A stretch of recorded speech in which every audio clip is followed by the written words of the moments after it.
Salam hormat dan salam sejahtera murid-murid. Apa khabar? Bertemu kembali Bahasa Melayu tahun 3 SJKT. Hari ini kita akan belajar Unit 23 Murid yang Baik bertajuk Patuhi Peraturan. Jom murid-murid. Standard pembelajaran hari ini 1.2.2 menjelaskan dan membanding beza maklumat tersurat dengan menggunakan idea yang kritis dan kreatif. Objektif hari ini, pada akhir pembelajaran ini, murid dapat membaca, memahami, mengenal pasti serta membanding bezakan maklumat tersurat dengan mencatatkan di dalam peta buih berganda. இன்னைக்கு நம்ம peta buih bergandaல பயிற்சிகள் செய்ய போறோம் மாணவர்களே. Baiklah murid-murid. Jom kita buka muka surat 141 buku teks Unit 23 Murid yang Baik. Jelaskan dan banding bezakan. அதாவது விவரித்து எழுதுதல், இன்னொன்று ஒற்றுமை வேற்றுமைகளை சரியாக பட்டியலிடுதல். Patuhi peraturan. Okey, கட்டளைகளை பின்பற்றுதல் சொல்லுவோம் இல்லையா, அதுதான் அது. Peraturan di Padang. Peraturan di Padang சொன்னாக்கா அதாவது நம்ம திடல், பள்ளி திடல் இருக்கும் இல்லையா, திடல்ல என்னென்ன கட்டளைகளை அதாவது கட்டொழுங்குகளை பாடைப்பிடிக்கணும். இது peraturan di kantin, அதாவது சிற்றுண்டி சாலையில நம்ம என்னென்ன peraturan கடைபிடிக்கணும்னு பார்க்க போறோம். Okay. Berada bersama guru. Memakai pakaian sukan yang lengkap. Meletakkan alat sukan di tempat yang sesuai. Mematuhi arahan guru. Beratur dengan tertibnya semasa pergi dan balik ke kelas. Tidak melakukan aktiviti tanpa kebenaran guru. Berada bersama guru-guruna ஆசிரியரோடு இருப்போம். Memakai pakaian sukan yang lengkapனாக்கா அதாவது விளையாட்டு உடை, சரியா, முழுமையான விளையாட்டு உடை. லெங்கப்னாக்கா முழுமையாக போட்டிருக்கணும். டிஷர்ட், ட்ராக் அதெல்லாம் போட்டிருக்கணும். ஷூ எல்லாமே விளையாட்டு உடை அது மாதிரி போட்டிருக்கோம் இல்லையா, அதுதான். Meletakkan alatan sukan di tempat yang sesuai. சரியான ஏற்ற இடத்துல நம்ம விளையாட்டு பொருட்களை வைத்தல். Mematuhi arahan guru. ஆசிரியர் கட்டளைகளை பின்பற்றுதல். Beratur dengan tertibnya semasa pergi dan balik ke kelas. அதாவது சரியா முறையா வரிசையில் நின்று, அதாவது வகுப்புக்கு போறதும் திரும்பி வர்றதுமாக இருக்கணும். வகுப்பு விட்டு வெளியாக போதும், திடலுக்கு போகும்போதும், திரும்பி வகுப்புக்கு வரும்போதும் நம்ம நிற்போம். எப்பயுமே நீங்க விளையாடும் பொழுதே, விளையாட்டுக்கு போகும்போது திடல்ல நீங்க அதை மாதிரி தானே செய்வீங்க, ஆசிரியர் பின்பற்றி தானே செல்வீங்க, அதுதான் அது. Tidak melakukan aktiviti tanpa kebenaran guru. ஆசிரியர் கட்டளை, ஆசிரியர் அனுமதியின்றி எந்த ஆக்டிவிட்டியும் செய்யக்கூடாது, எந்த பயிற்சியும் செய்யக்கூடாது. ஆசிரியர் அனுமதியோடு தான் செய்யணும். ஏன் அந்த மாதிரி சொல்றாங்க? nanti akan berlaku kemalangan kan. ஏதாவது நடந்துருச்சுன்னா விபரீதம் நடக்கிறதுக்கு கூட வாய்ப்பு இருக்கு. ஆசிரியர் அனுமதி இல்லாம இருந்தாக்கா நான் ஆசிரியர் ஒண்ணுமே செய்ய முடியாது. ஆமாவா இல்லையா? Okey, sekarang peraturan di kantin pula. Berada pada waktu rehat sahaja. அதாவது ஓய்வு நேரத்துல தான் நீங்க சிற்றுண்டி சாலைக்கு போக முடியும். ஆமா தானே? மற்ற நேரத்துலலாம் நம்ம போக முடியாதுல. Beratur dengan tertibnya semasa pergi dan balik ke kelas. அதேதான். வகுப்பு விட்டு நீங்க வெளியே சிற்றுண்டி சாலைக்கு போகும்போது, சிற்றுண்டி சாலையில இருந்து திரும்பி வரும்போது நீங்க வரிசை நின்று தானே கடைபிடித்து தானே வருவீங்க. அதுதான் அது. Tidak berbuat bising. சத்தம் போடக்கூடாது. Meletakkan pinggan dan mangkuk di tempat yang disediakan. அதாவது நம்ம சாப்பிடுற தட்டு மங்கெல்லாம் இருக்கும் இல்லையா, அதெல்லாம் சரியான இடத்துல வைக்கணும். Mematuhi arahan guru dan pengawas. ஆசிரியருடைய கட்டளையும், அதாவது பள்ளியில மாணவர்கள், அதாவது prefectலாம் இருப்பாங்க இல்லையா, அவங்களுடைய கட்டளைகளையும் பின்பற்றணும்னு சொல்றாங்க. ஓகேவா? ஓகே, இங்க நீங்க பாருங்க என்ன செய்ய போறோம்னு. Kawan-kawan, persamaan peraturan ini ialah, perbezaannya pula ialah, kita mestilah mematuhi peraturan yang ditetapkan. நீங்க இங்க பாத்தீங்கன்னா இரண்டு விதமான இடத்துல, அதாவது பாடாங் கேண்டீன் உள்ள கட்டளைகள், சரிங்களா, கட்டளை peraturan, peraturan di Padang dan peraturan di kantin. இடம் தான் வேற, கட்டளைகள் ஒரே மாதிரி தான் இருக்கும், சிலது வந்து வேறுபட்டிருக்கும். அதை தான் இப்போ வந்து நம்ம வந்து பண்டிங் பேஸை பண்ண போகிறோம். இங்கே வந்து எதெல்லாம் சமமாக இருக்கு, எதெல்லாம் வேறுபட்டிருக்குன்னு நம்ம பார்க்க போகிறோம். ஓகே, அப்போ yang sama. Ya. நீங்க பார்த்தீங்கன்னா இதுதான் சமம். Beratur dengan tertibnya semasa pergi dan balik ke kelas. Beratur dengan tertibnya semasa pergi dan balik ke kelas. ஓகேவா? இதுதான் சமமா இருக்கு. மற்றதெல்லாம் பார்த்தீங்கன்னா வேறுபட்டிருக்கு. இன்னொன்று நீங்க பார்த்தீங்கன்னாலும் mematuhi arahan guru மட்டும்தான் இருக்கீங்க. இங்க வந்து mematuhi arahan guru dan pengawas. அப்ப அது வேறுபாடு இருக்குதானே?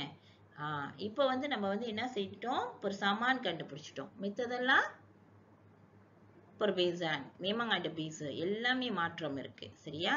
இதை வந்து நம்ம எப்படி peta buih bergandaல செய்ய போறோம். ஓகே, கவனிங்க. அதாவது இங்க நீங்க பாத்தீங்கன்னா peraturan di padang, peraturan di kantin. ரெண்டு வட்டம் போட்டுட்டோம். அடுத்தது இது வந்து persamaan. Beratur dengan tertibnya semasa pergi dan balik ke kelas. அப்ப இது ஒற்றுமை. சரியா?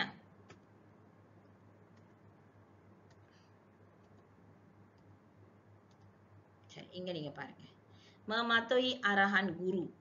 Berada bersama-sama guru. Memakai pakaian sukan yang lengkap. இது வந்து peraturan di padang. இதெல்லாம் வந்து peraturan di kantinக்கு வருமா? இல்லை. அப்ப வந்து இதெல்லாம் வந்து நீங்க என்ன செய்யணும்? இந்த வட்டத்துக்கு அருகில் தான் போடணும் சுத்தி. சரிங்களா? இதுவும் ஒன்று.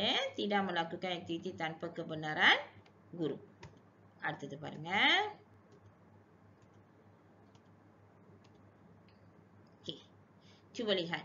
Mematuhi arahan guru dan pengawas, berada pada waktu rehat sahaja, tidak berbuat demikian. அதாவது berbuat bising. இப்போ நீங்க இங்க பாத்தீங்கன்னா ஆசிரியங்க வந்து பச்சை நிறம் போட்டிருக்கேன். இது வந்து இதோடைய persamaan, ஒற்றுமை. சரிங்களா? இது இந்த இரண்டு peraturanலயும் ஒரே மாதிரியான கட்டளை. இப்போ இதெல்லாம் நீங்க பாத்தீங்கன்னா வேறுபட்டிருக்கும். இங்க வந்து mematuhi arahan guru மட்டும்தான் இருக்கு. இங்க mematuhi arahan guru dan pengawas. அப்ப இதுக்குள்ள arahan மட்டும் நீங்க இங்க போடுவீங்க. அதாவது இதுக்கும் இதுக்கும் சம்பந்தமே இல்லாம இருந்துச்சுனாக்கா தான் இதை சுற்றி நீங்க போடுவீங்க. அப்ப இதோடைய கட்டளைகளை சுற்றி போடுவீங்க. சரியா? ஓகே, இதுதான் வழிமுறை. நீங்க எப்படி peta buih berganda செய்யணும்னு. இது வந்து contoh தான் ஆசிரியர் கொடுத்திருக்கேன்.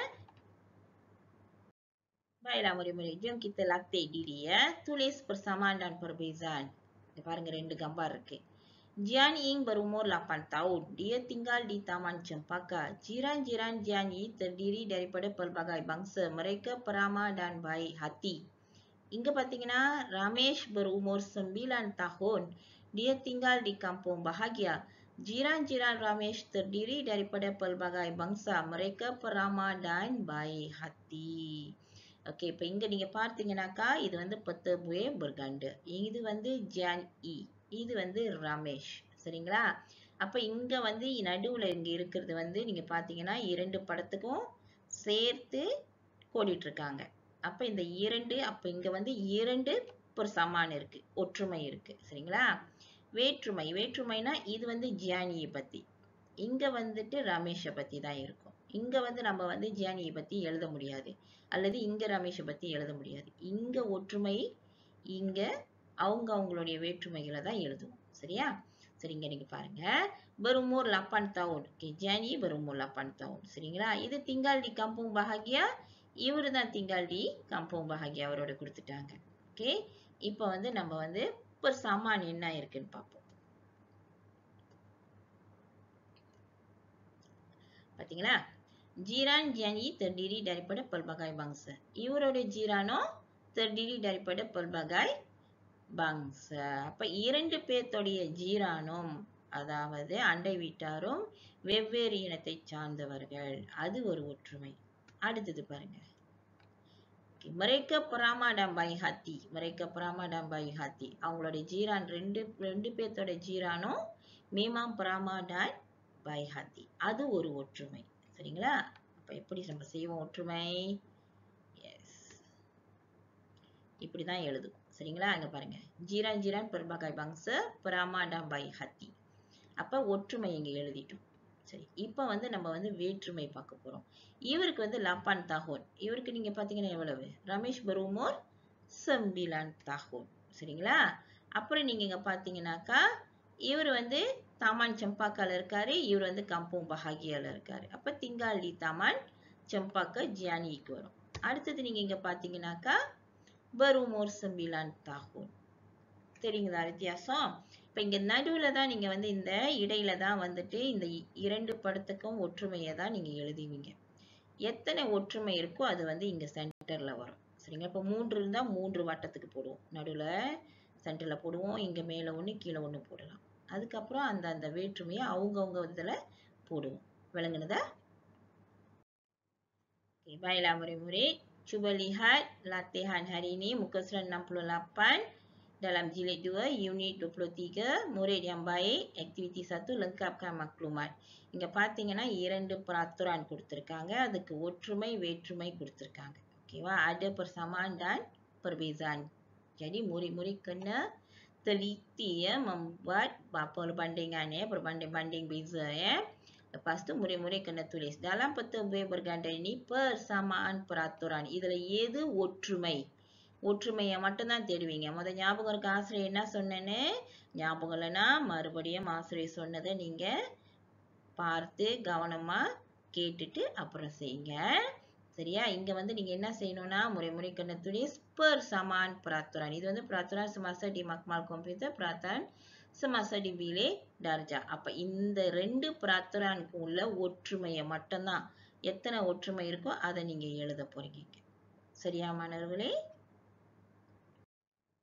Baiklah murid-murid. Hari ini kita akan buat latihan di dalam buku rampaian ya. Lengkapkan maklumat dalam peta buih berganda berdasarkan petikan. இங்க ஆசிரியர் வந்து petikan கொடுத்திருக்கேன். இங்க வந்து peta buih berganda கொடுத்திருக்கேன். சரிங்களா? Okey, நம்ம peta பார்ப்போம். Alif ingin menanam cili dan bendi di belakang rumahnya. Dia mendapatkan pandangan dan nasihat daripada bapaknya. Bapa Alif memberikan penerangan tentang penanaman cili dan bendi tersebut. Biji benih kedua-dua tanaman ini perlu disemai terlebih dahulu. Selepas itu barulah anak pokok dipindahkan ke dalam pasu atau di atas batas, kata bapaknya. Tanaman itu perlu disiram 2 kali sehari, iaitu pada waktu pagi dan petang. Sebatang pancang perlu disediakan sebagai sokongan untuk pokok cili. Pancangனாக்கா கிளை, கவட்டைன்னு சொல்லுவோம் இல்லையா? அதுதான் அது. Bilakah tanaman cili dan bendi akan membuahkan hasil? Tanya Alif. Hasil tanaman cili boleh dikutip selepas 60 hari. Bendi pula boleh dikutip selepas 50 hari, jelas bapaknya. Cara mengutip kedua-dua tanaman ini agar berbeza. Cili dipetik dengan tangkainya, manakala bendi pula perlu dipotong tangkainya.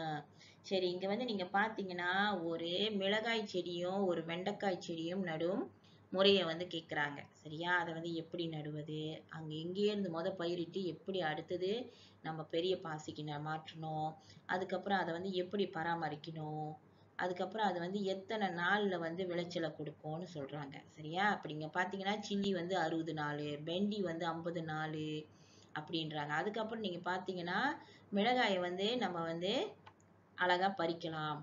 வெண்டி வந்து அந்த தங்காய் வந்து அந்த தண்டை வந்து அழகா வெட்டி தான் எடுக்கணும் அப்படின்னு சொல்றாங்க. சரிங்களா? ஏன் வெட்டுறோம்னாக்கா நீங்க அப்படியே பிடிச்சி இழுத்தீங்கன்னாக்கா செடியோட பிடிக்கிட்டு வந்து இல்ல செடி உடச்சுக்கும். மிளகாய்னா அழகா பறிக்கலாம். சரிங்களா? ஓகே, இப்போ நீங்க என்ன செய்யணும்னா இங்க வந்து சில்லி வெண்டி இருக்கு, அதோட சமான் ரெண்டுத்துக்கும் என்ன ஒற்றுமை இருக்குன்னு நீங்க பார்க்க போறீங்க. சரியா? இப்ப ரெண்டுத்துக்குமே ஒற்றுமை நீங்க பாத்தீங்கன்னா perlu disemai sekali. ஆமாவா இல்லையா? அதுக்கப்புறம் அதை வந்து பாசுக்கு மாத்துறாங்க. ஓகேவா? அதுக்கப்புறம் இன்னும் ஒற்றுமை இருக்கு. நீங்க பாத்தீங்கன்னாக்கா அதுக்கு வந்து 2 பேத்துக்குமே ஒரே மாதிரி தண்ணி விளைச்சலையும் கொடுக்கணும். சரிங்களா? காலையிலயும் சாயந்தரமும் தண்ணி ஊத்தணும். சரிங்களா? அதை தான் செய்யணும். அப்ப வேற்றுமை நீங்க பாத்தீங்கன்னா பொக்கோ சில்லிக்கு வந்து என்ன கொடுக்க சொல்றாங்க? பஞ்சாங் கொடுக்க சொல்றாங்க. அதுக்கப்புறம் வேற்றுமைன்னு பாத்தீங்கன்னா hasil tanaman வந்துட்டு chilli boleh dikutip boleh dikutip 60 hari. Bendi dikutip 50 hari. Selepas 50 hari. சரிங்களா? அதுக்கப்புறம் வேற்றுமை நீங்க பாத்தீங்கன்னா chilli dipetik dengan tangkai. Bendi pula dipotong tangkai. அப்ப ஆசிரியர் உங்களுக்கு கொடுத்துட்டேன் எப்படி செய்யணும்ட்டு. அப்ப நீங்க எடுத்துட்டு இந்த பச்சை நிறத்துல உள்ளதெல்லாம் ஒற்றுமை பெர்samaan. இங்க நீலம் வந்து சில்லி பத்தி. இந்த நீலம் நிறம் வந்து வெண்டிய பத்தி மட்டும் தான் எழுதணும். சரியா மாணவர்களே? இத வந்து நீங்க பிரிண்ட் பண்ணியும் செய்யலாம் அல்லது கையில எழுதி வரைந்தும் செய்யலாம். அவர்களை சார்ந்தது. சரியா? ஆனா இத வந்து murid-murid kena buat dalam buku latihan iaitu buku rampaian ya. Baiklah murid-murid, hari ini kita dah belajar tentang cara membuat peta buih berganda dan bagaimana hendak membanding bezakan maklumat yang terdapat dalam sesuatu petikan. Cikgu harap murid-murid dapat buat kerja dengan betul. Setakat ini saja untuk hari ini. Terima kasih. Bye.